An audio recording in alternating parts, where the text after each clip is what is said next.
And to react in conservative week here on Mornings with Maria, former GOP national spokesperson and former Trump campaign staffer, Elizabeth Pipko. Elizabeth, your reaction to the shift that we're seeing to socialism in this country?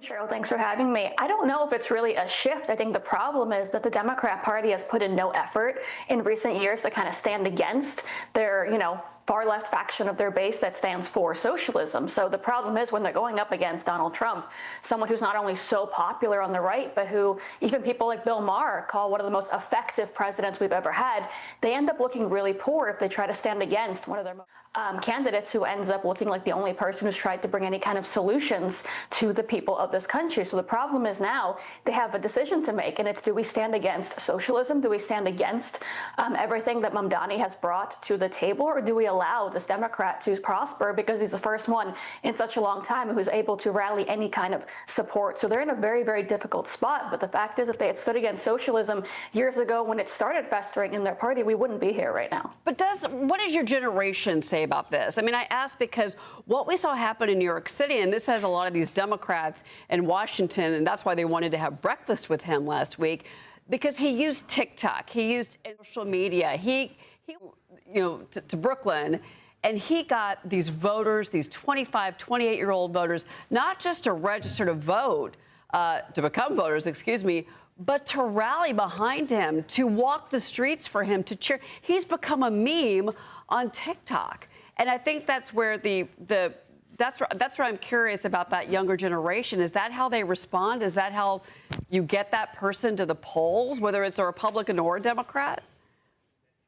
Well, I think it's a combination of things, right? So first of all, popular on social media. So obviously is Donald Trump on the right. But the thing is, he's also bringing forward solutions that resonate with young people who aren't taking the time to do their research to realize that the solutions do not work, right? A lot of the things that he has proposed, he's not going to be able to do as the mayor of New York City, and will actually ruin the city and the country as we know it. So I think the combination of bringing forward these popular solutions that might not even work when you're up against no one, when you're up against Andrew Cuomo, who kind of sat back during the primary thinking he was going to win, and a Democrat establishment that is scared to propose actual solutions because they know the only thing that works is these pro-socialist views, you're left with a very difficult spot trying to bring young people over to your side. Well, that's why I'm wondering if this younger generation understands that a lot of the things that he's proposed, he cannot do. He legally cannot do, but that's for another discussion, I guess. I want to ask you about this. A new CNN poll reveals the Democrats'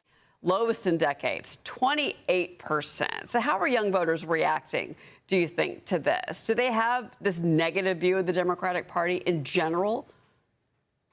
They definitely do. Look, we're talking about TikTok. This is another reason Mamdani is popular. He's going against the Democrat establishment. That's who's unpopular people with this party base. The fact is they've waited for solutions for 10 years, and all they've gotten is more criticism of Donald Trump, which may be fun for a couple of years, but it doesn't win elections, and it doesn't make the lives of the American people better. They need someone that actually comes to the table and brings some kind of solutions and answers to their problems forward. We've seen how successful Donald Trump has been on the right in being an effective politician. To do that, they don't have that on the left. That's why socialism is so popular. It's the only solution any Democrat has brought forward since 2016. And that is why the Democrats consistently have been called out of touch, because they have lost touch with what the average person wants, and that is what Donald Trump did in 2024 and in his first term as well. What people wanted, how they felt, and he responded. With immigration, now you have a closed border.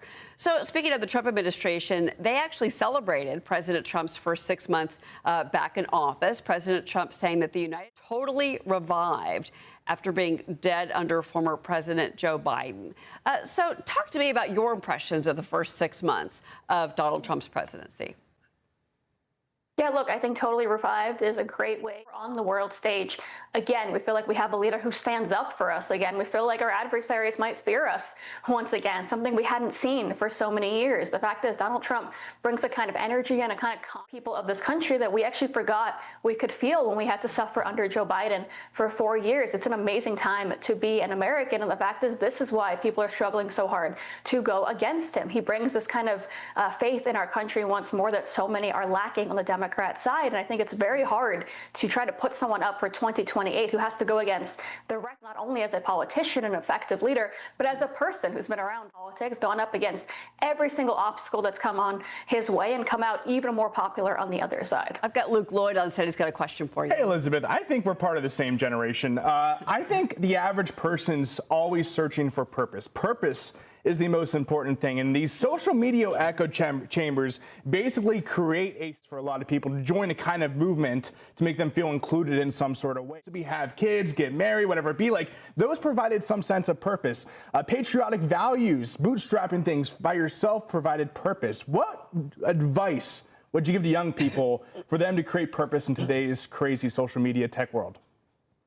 Question. Look, I'll bring it back to Donald Trump because he's our leader right now. In 2016, he got me out of my seat, out of my bed, my depressive episode I was in as a teenage girl, got me volunteering on his campaign, then working for his campaign and falling in love again, not only with my country, but because I watched what he went up against. I watched the world laugh at him when he was polling at 1%, and then I watched him become president. And I realized if you believe in yourself, if you believe in this country, you can actually accomplish anything. That's why Donald Trump is so popular. He's not a Republican. He's just common sense. He's a man that brings inspiration, whether you agree with all of his policies or not. So if you're looking for some kind of purpose, realize the entire world can go up against you and you can still become president twice, because in America, you can do absolutely anything that you want to do. Love it.